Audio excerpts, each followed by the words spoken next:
All right, well, thank you, Vader and Bambi, for having me come here and speak. Today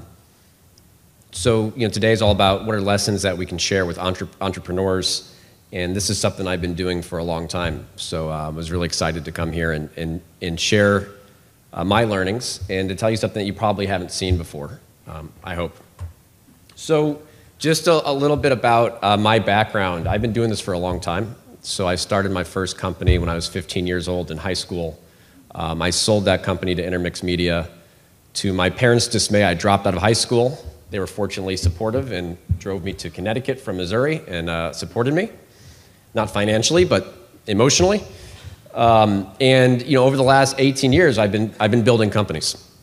I've been fortunate to build 5 companies that have done almost $3 billion in revenue. 3 of those companies had successful exits, major sales.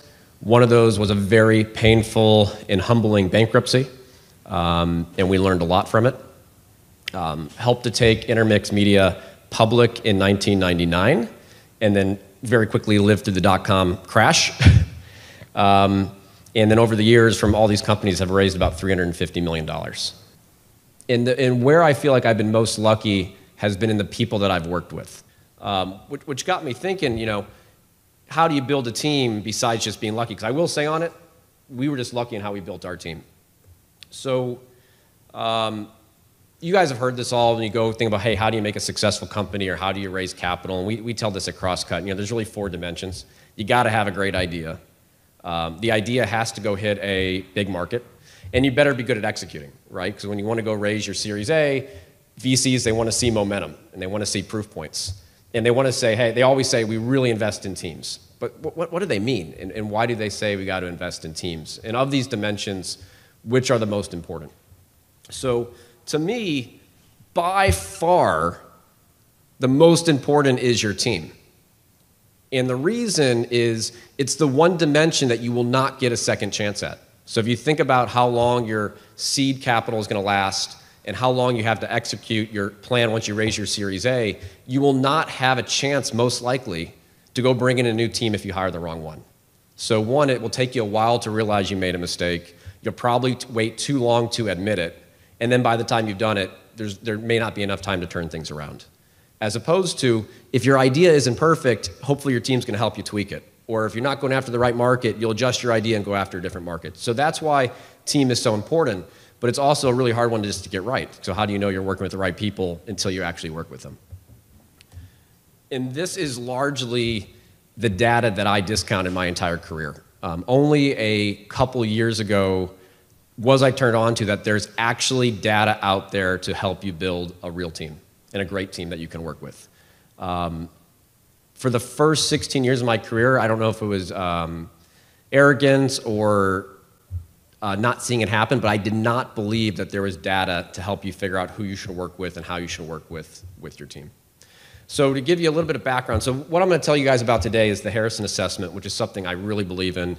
If I put you to sleep, I apologize on it, but it really is an incredible tool. But I want to tell you first how I came to it, which I am naturally incredibly skeptical of any sort of personality assessment or team building tool or assessment. At Intermix Media, I did the Myers-Briggs. How many people here have done the Myers-Briggs? Went through it. It was interesting, sort of a team building experience. Didn't find it super actionable, and certainly would never bring it to any of my companies in my view. The other view I always had was I did not believe in executive coaching. So my view is, hey, I'm going to pay somebody $250,000 and they're supposed to be the best. Why the hell do they need a coach? That's what I'm hiring them for, which is also wrong, and we'll get to that point. So we brought in a very forward-thinking head of HR, which she also renamed to the people team, and one of our key executives who was running a $200 million line of business for us got an executive coach. And in the first 3-4 weeks, I saw a real change in this individual that I did not think was possible.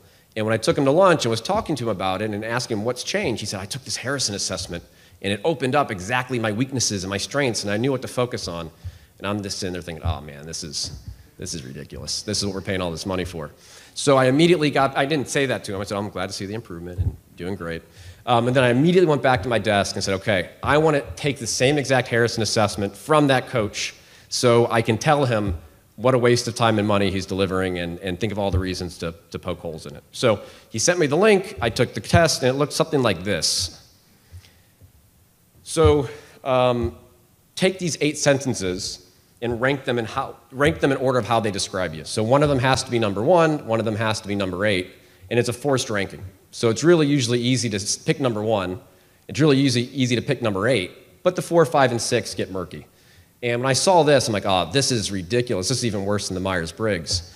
How can I fix someone with the question of, I like myself the way I am, I don't mind having to stand for long periods, I like fixing or repairing things.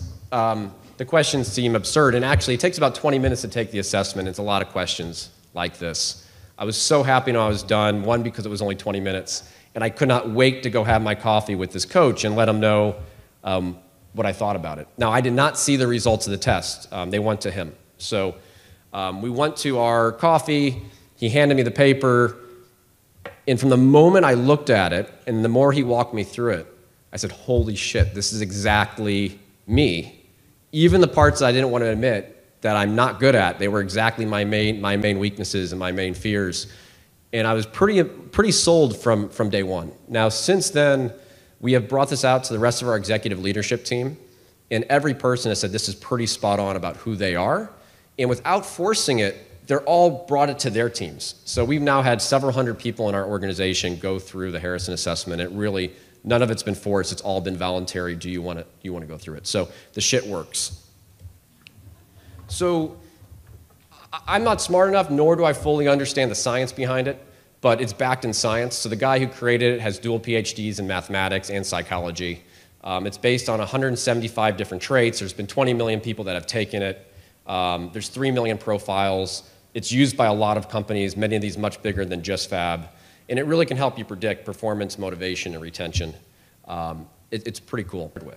So here in the West, we actually call it paradox theory, which is 2 traits which seem contradictory actually can coexist.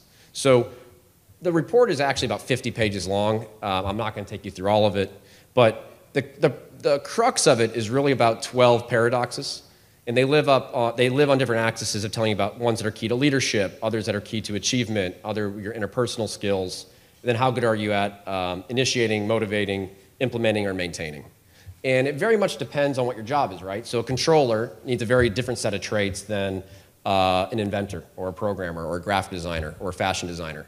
So good news is, even if you're not good at everything, there's probably a job that you are built for as a human being that you'll excel in. So what I really want to focus on now is 3 paradoxes which I feel like are very important to entrepreneurs. So the first is strategic acumen, which is a combination of optimism and analyzing pitfalls. So the way to read this is if you're a 1 to 3, you're a low, 4 to 6, you're mid-moderate, 7 to 9 is high, and if a 10, it actually means you're almost overcompensating. So you think being a 10 is good, but it's something you need to a little bit watch out for.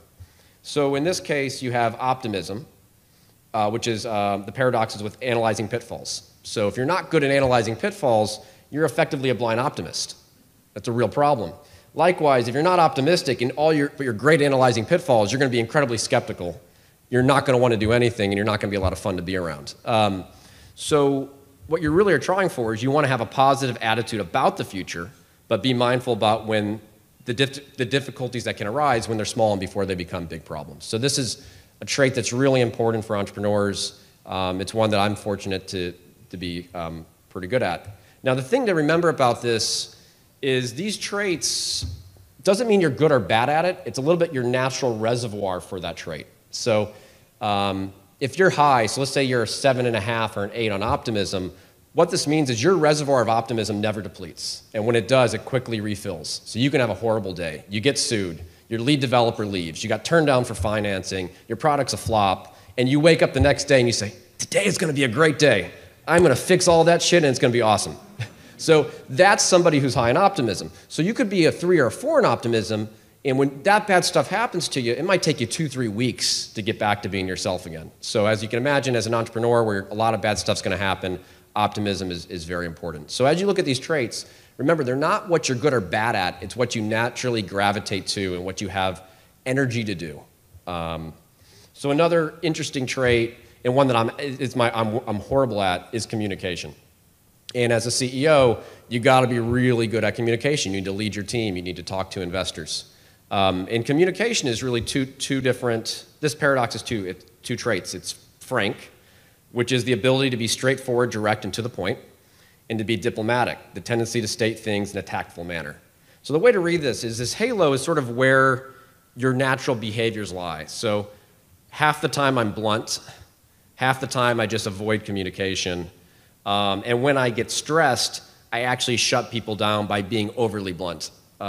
It's not a great place to be. One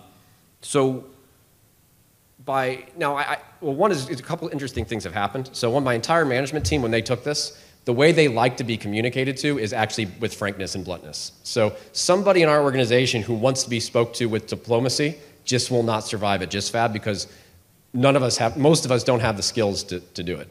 But so the lesson I learned from this, and it was one thing that just turned my whole life around, is, okay, I don't like communicating, do it first thing in the morning, because my reservoir depletes really quickly. So when I come in, I don't look at numbers, I don't look at stats, I don't answer my emails. I immediately set up the first 4 or 5 most difficult conversations that I need to have, and I try to get all of that done by 2 or 3, because the other part of the job I can do all night long, and I can do every weekend, but I can only have so many communications because it drains me. So this is a trait that I've learned to compensate for. Now, the other way you can do this is by who do you bring onto your team. So Roxanne Lucas, who's actually going to be on the diversity panel later, so she's our head of HR, which is now the people team. Now, you can get by as a CEO not being great at communication if you work on it. You're not going to survive as the head of HR. So compared to me, she's high in frankness and diplomatic, so she's the forthright diplomat. So when she needs to, she can be blunt.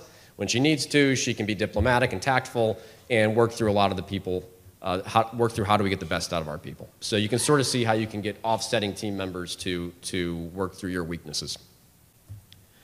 Another dimension, which obviously is critical for new entrepreneurs, especially at the early stage, is innovation. So the key to invention is to have a focused determination while letting the imagination run wild. So there's two opposed, and this is what's so cool about this to me, the Harrison assessment, is if you're really great at experimenting, but you have no persistence, you're just never going to finish anything, right? You've seen those people, they sit there in a meeting, they have 1,000,000 ideas, but they come back next week and they got nothing done. They just have a list of another 1,000,000 ideas. On the flip side, you know people who are really persistent, where they so much believe in their one idea and they don't like to experiment, they keep trying to make it work, though the data clearly is saying, hey, that idea is no good. So the ideal piece here is you want to be inventive, which is a combination of being persistent, but also being really good at experimenting. So where does this come in? I think the most important part is hiring the right team. If you read the book Good to Great, right, it's about getting the right people on the bus. So internally at GISFAB, we think about through 3 things making up hiring. It's 50% eligibility. So if you're hiring a programmer, how good are they at programming, right? If they're not good at programming, they're probably not going to be a good programmer. The other 30% is suitability. So do they have the cultural personality to be successful in our organization, or do they have the profile just to be successful at that job? So for example, you don't want to have probably a general counsel or a CFO that's super high in risking and bad at analyzing pitfalls. That would be a problem. And the last 20% is just how good are they at the interview. I think you try to not have bias, but you got to be honest, when somebody nails an interview, you're more tempted to hire that person. So the hardest dimension is the suitability. This is the one you usually say, gosh, I wish I knew this personality quirk about that person before I hired them. So instead of you waiting 3 or 4 months to realize this is how they need to be communicated with or that they're just not a cultural fit, you can screen that out at the beginning. And it's far more important this is the one place in building your team I don't believe in taking risks. It's better to pass on somebody that may not be a fit because it can be so detrimental to your overall team and it takes you so long to fix that problem. So it can help you a lot on that suitability assessment. So the second is, if you look at what does Eli Manning, Albert Pujols, and a former Tiger Woods all have in common, all world-class athletes, but they all have coaches. Whether it's a swing coach or a pitching coach or throwing coach. So you take athletes, you sign them to $100 million contracts, and then you give them coaches. Now, for the first 16 years of my careers, I was anti-coaching for executives of, we've got 1 million things going on, we're hiring the best, they should know how to do their job. And I was so wrong. And if I could change anything about the past, that is what I would change. Because if you think about it, if you're at early stage, you're investing your friends and family's money, and then eventually you're going to get people to give you millions of dollars of investors' monies. You maybe have done this once, twice, or 3 times before, so you don't have a whole ton of experience, and what you're doing is already really hard and has a high likelihood of failing. So to not get a coach to help you through that seems crazy. It's something you really, my view, you can't afford not to do. So I would also say invest in yourself and in your team with coaching. And I think the Harrison assessment is a good tool for those coaching sessions, but if you don't like it, find something else. But there are people out there that it can help you be better at your job. If you can help world-class athletes who are already the best in the world, they can certainly help individuals like me. I added some coaching in about 18 months ago, and it completely changed how I run the business on a day-to-day. And if you actually match that up into how the business has performed, we've had our 2 best years tied to those times. The other one is really looking at team dynamics and figuring out what does your team need. Because you don't need a team of all the same people who think exactly the same way. So one dynamic that nobody in our team is super strong at until recently is this dynamic of enforcing and warmth and empathy. So who's going to sort of make the trains go on time? So if you're really high at enforcing, but you don't have any warmth and empathy, you're going to come across as harsh. And I think people have worked with individuals that are just very harsh. And if you don't have any enforcing, but you're really warm, you're just going to be permissive. So people are going to not hit their deadlines and do what they need to do because there's no consequences for doing it. So across our entire 18-person executive management team, everybody was sort of low to mid-moderate at enforcing. So when it was time for us to add a COO to our organization, the one trait we said, they have got to be this compassionate enforcer. A lot of other stuff we can sacrifice on. If they're not perfect fit, that's okay. But that we need. And I think this assessment not only told us what we needed, but to ensure the person was the right person. So this circle here is our COO.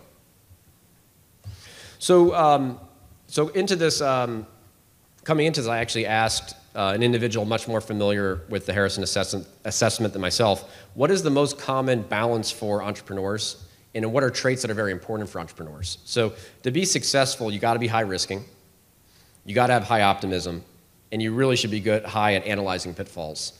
And most entrepreneurs are very high at risking, so why they quit their job to start their own company. They're very optimistic. You want to change the way the world works. You don't start a company because you think you're going to fail. You start a company because you think you're going to be successful. But they often are not great at analyzing pitfalls. So simply being aware, if that is your weakness, it can make you when you wake up and say, hey, what should I be thinking about today that could go wrong? And I'll spend the rest of the day thinking about what will go right. Or you can use that when you hire your CFO or you find your business partner or your CTO, find somebody who balances you out. It really helps. It helps tremendously. So, really, I wish I had some better secret because it sort of sounds cliche now that I see it up here on a slide. But if you want to be successful over the long haul, hire the right people. When you make a mistake at hiring the right people, realize you made a mistake really quickly and make a change. Oftentimes people wait way too long. But hire the right people, especially your first 5-10 hires are going to completely shape your culture in your company. And then once you have those people, spend some time doing formal team building and learning how to operate as a team. Because everybody likes to communicate differently and work together differently. So I think that's a really important dynamic. Somebody can be crazy, like, hey, I'm going to really spend money on this, so I'm trying to decide which bills I'm going to pay. But you will never go wrong investing a little bit of money in yourself here. So that's the data I ignored for the first 16 years. Hopefully, I promise you the Harrison assessment people did not pay me to come up here and say it. But my view is, get the data on people, use it. Thank you, guys.